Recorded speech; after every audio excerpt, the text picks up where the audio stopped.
দেখছো, তো সোনার আংটি নিয়ে এসছে। এইটাই হচ্ছে ভালোবাসা। গার্লফ্রেন্ডকে এরকম সুন্দর সুন্দর এরকম দামি দামি গিফট দিতে হয়, তবেই না ভালোবাসা হবে। দেখি, এটা আমার হাতে খুব ভালো সেট করবে। হ্যাঁ, চলো।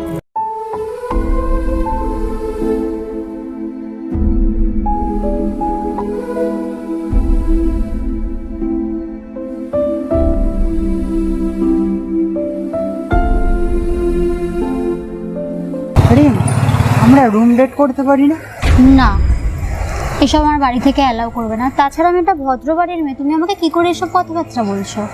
এতদিন তো 3 মাস হয়ে গেছে, একবারও টাচ অবধি তুমি করতে দাওনি, তারপর তুমি এরকম বলছো?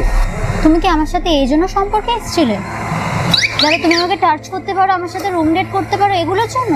হ্যাঁ, এছাড়া আর কি? এগুলো তো একবারে কমন ব্যাপার। তার মানে আমি ভুল মানুষকে বেছে নিয়েছিলাম।